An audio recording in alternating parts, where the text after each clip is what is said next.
Assalamualaikum warahmatullahi wabarakatuh. Selamat pagi anak-anak kelas 5. Hari ini kita akan melanjutkan kembali pembelajaran tema 1 organ gerak hewan dan manusia, subtema 3 lingkungan dan manfaatnya, dan kita masuk ke pembelajaran ketiga. Sebelum mulai pembelajaran pada hari ini, Bapak berharap kalian dapat membaca doa terlebih dahulu agar segala penjelasan Bapak dapat kalian terima dengan baik serta dapat kalian pahami dengan sejelas-jelasnya.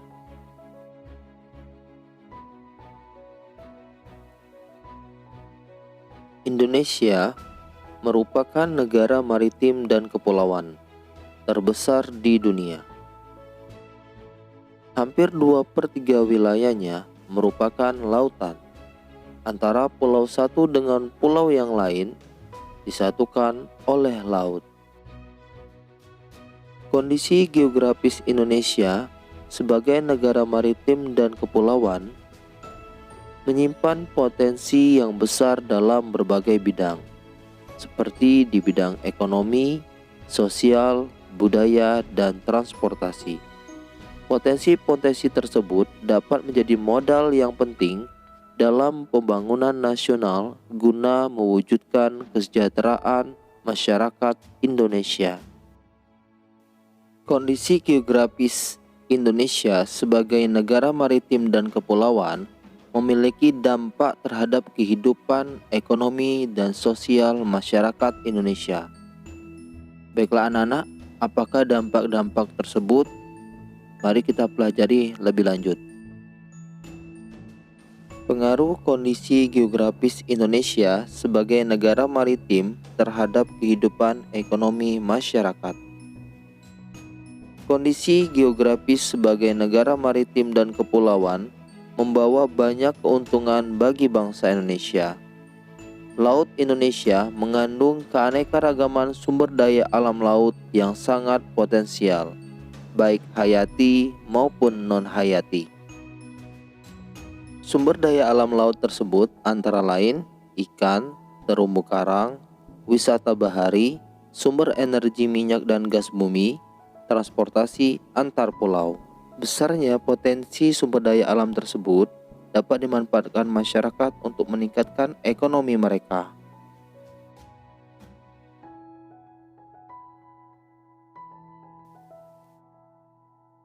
Berikut ini jenis pekerjaan yang berkaitan dengan pemanfaatan sumber daya laut.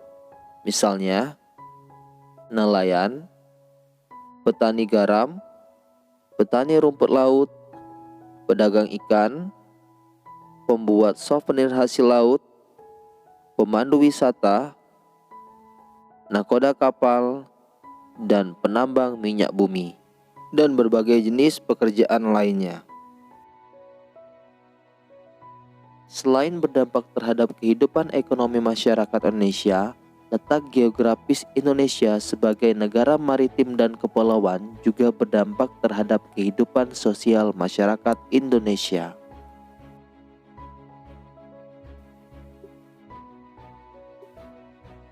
Pengaruh kondisi geografis Indonesia sebagai negara maritim terhadap kehidupan sosial masyarakat. Sebagai negara maritim dan kepulauan yang berada di antara benua Australia dan Asia, membawa pengaruh terhadap kehidupan sosial budaya bangsa Indonesia. Hal ini bisa terjadi karena dengan posisi tersebut menyebabkan Indonesia menjadi jalur perdagangan dunia. Hal ini membuat banyak pedagang dari berbagai negara di seluruh belahan bumi ini akan melewati dan mampir ke Indonesia. Para pedagang yang mampir dan ada sebagian yang menetap di Indonesia turut membawa adat budaya dari negara asalnya. Lambat laun adat budaya yang dibawa tersebut akan berbaur, bercampur, bahkan melebur dengan adat budaya asli Indonesia.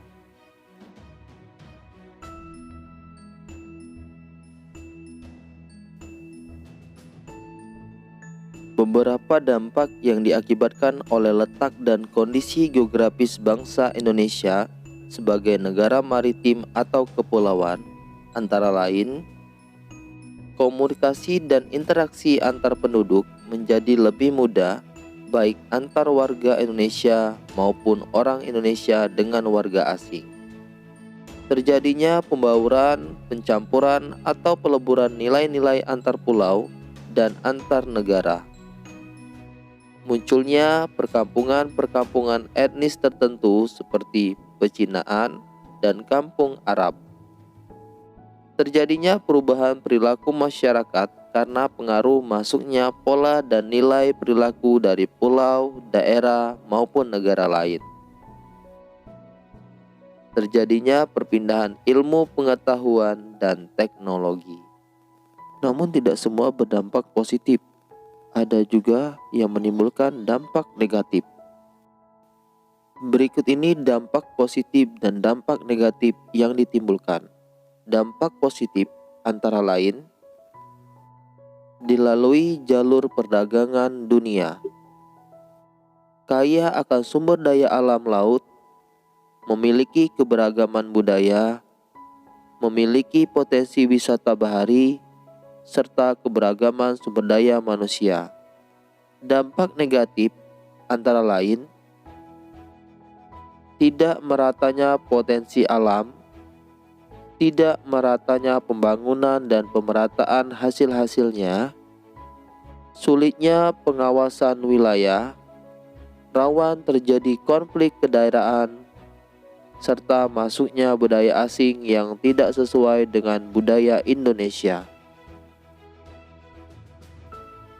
Bangsa Indonesia dikenal sebagai bangsa maritim sejak zaman dahulu, bahkan sempat mencapai kejayaan pada masa kerajaan Sriwijaya dan Majapahit. Untuk lebih mengetahui kejayaan bahari bangsa Indonesia, mari kita baca bacaan berikut ini. Kejayaan bahari masa lalu.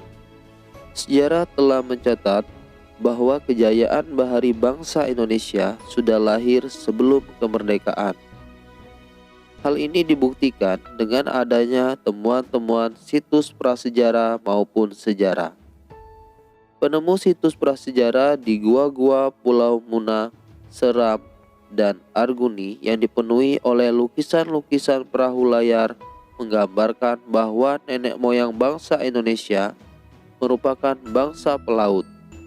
Selain itu, ditemukan kesamaan benda-benda sejarah suku aborigin di Australia dengan benda-benda sejarah yang ditemukan di Pulau Jawa. Penemuan ini menggambarkan bahwa nenek moyang bangsa kita telah melakukan hubungan dengan bangsa lain, yang tentunya menggunakan kapal-kapal layar.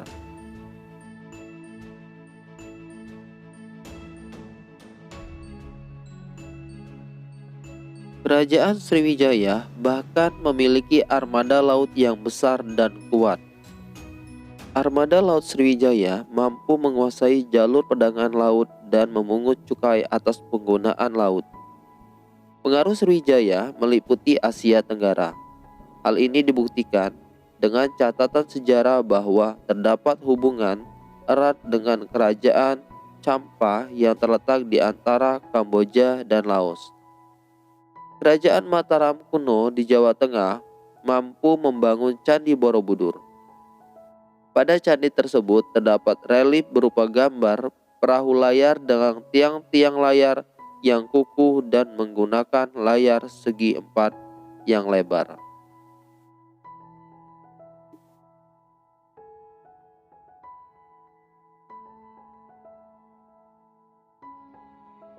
Kerajaan Singosari di bawah kepemimpinan Raja Kertanegara pun juga memiliki armada kapal dagang yang mampu mengadakan hubungan-hubungan dagang lintas laut.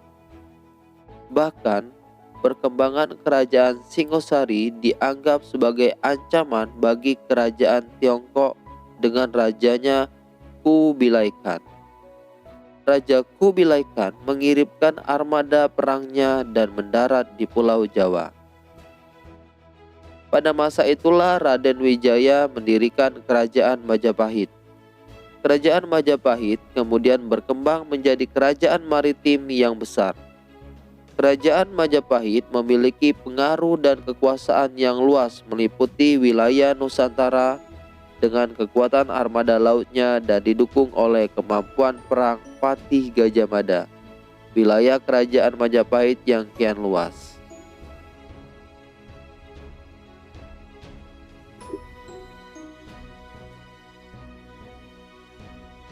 Dengan bukti-bukti sejarah inilah tidak bisa dielakkan bahwa kejayaan bahari bangsa Indonesia telah ada sejak zaman dahulu.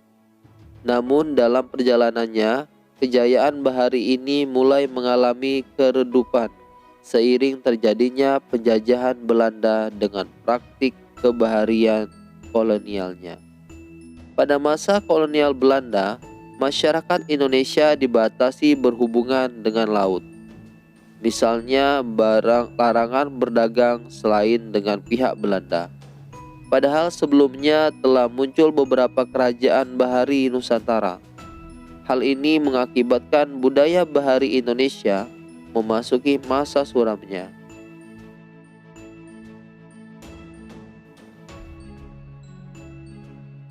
Pada masa kolonial Belanda juga terjadi pengikisan semangat bahari bangsa Indonesia.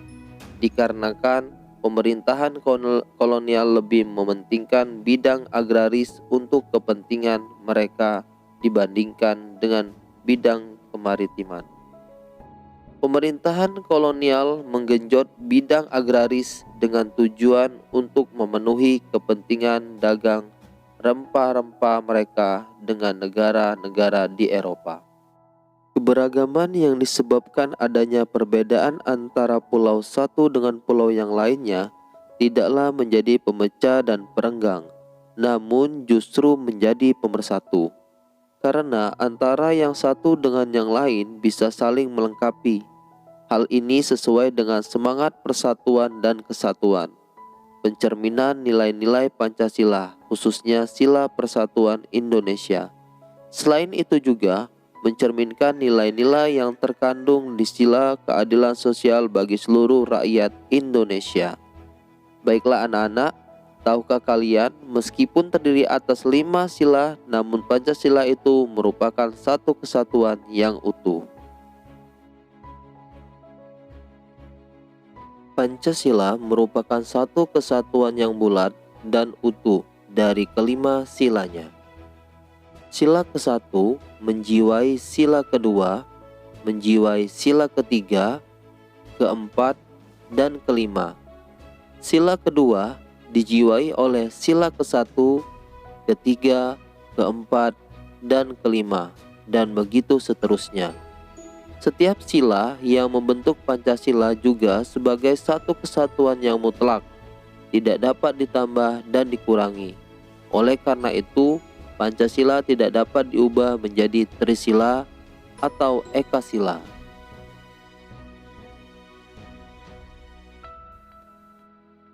Berikut ini perilaku yang mencerminkan sila-sila Pancasila. Pertama, pemilihan ketua kelas. Kedua, perayaan hari besar keagamaan. Ketiga, gotong royong. Keempat, musyawarah mufakat. Kelima, menjenguk orang sakit.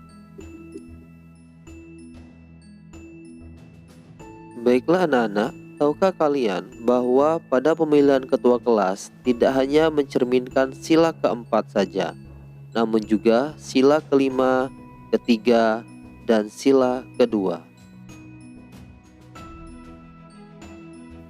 Demikian anak-anak pembelajaran kita pada hari ini. Tema 1 organ gerak hewan dan manusia, subtema 3 lingkungan dan manfaatnya, dan kita sampai di pembelajaran ketiga.